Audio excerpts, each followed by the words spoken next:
my name's David. Welcome to my YouTube channel. My partner Karma and I live on 25 acres here in southeast Queensland. The reason I decided to make some of these videos is that I've been watching quite a lot on YouTube lately, mainly centered around things we're trying to do here, which is pretty much self-sufficiency. We want to raise our own animals, grow our own fruit and veg. And I've got quite a lot out of the videos, so I thought I'd see if I could make a few myself and see if I can't give a little bit back. I'll take you on a tour and just a brief tour of what we've got here, what we've started with, a few of the projects we've got going, and yeah, we'll see where it goes from there.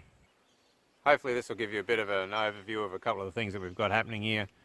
If you look right behind us, you've got our egg-laying chickens.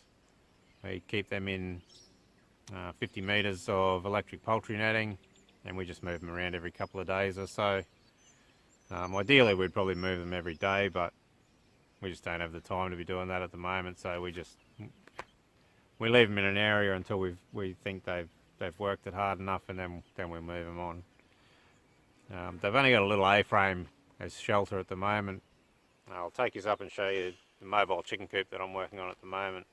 Should be ready in the next couple of weeks, hopefully before the weather gets too cold. Give them somewhere a bit better to sleep. Right behind me we've got the veggie garden, which is a bit of a disorganised mess at the moment. We've just been digging up small areas as we have time and trying to get a few things going.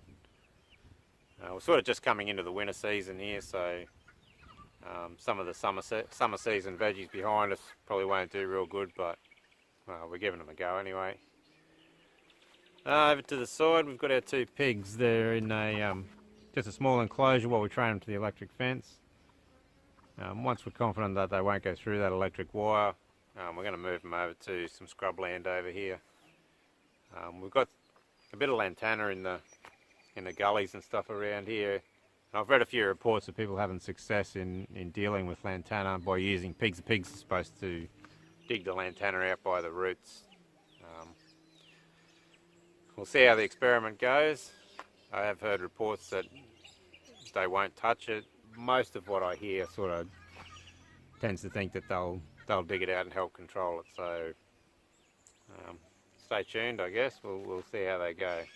We'll keep an eye on them, and if it looks like they're not doing well, we'll shift them somewhere else, I guess.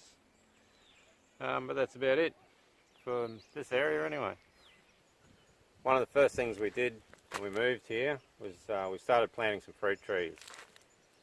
They sort of take the longest to get established, so we want to get them in the ground fairly early. I think we've got about 39 trees here so far, and there seems to be more coming every week. There's a bit of a mixture of common stuff like avocados, figs, guavas, that sort of thing.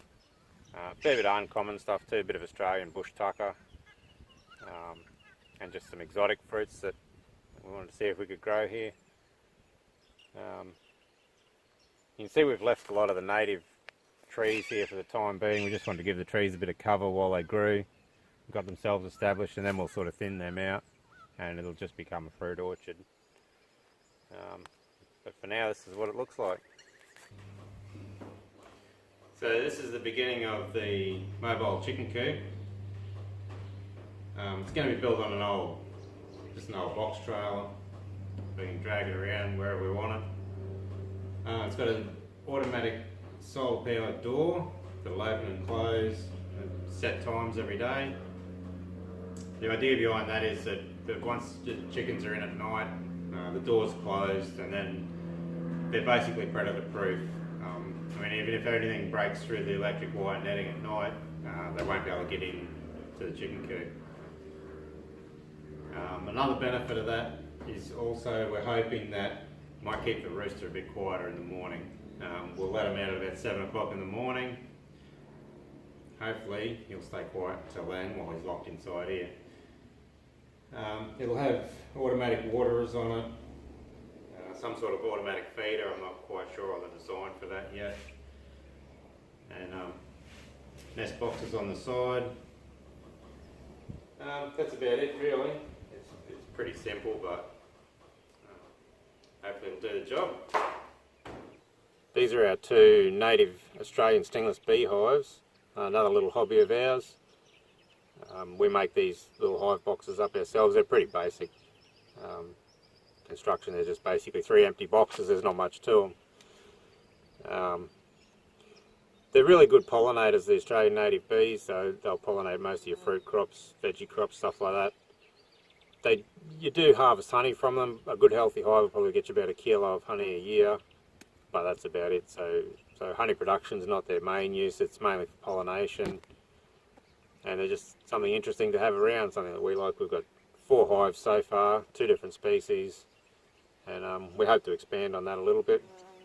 We're going to spread them around the block a bit, and yeah, hopefully they'll give us good pollination of our trees and veggies and stuff. That's about it for a quick look around our little farm and what we've got going on. If there's anything you want to know more about, just put it in the comments or send me a message, whatever. Share a video around, see if we can't get a few people following and get some constructive criticism, and we'll work on a few more videos for the future. Thanks for watching, and we'll see you next time.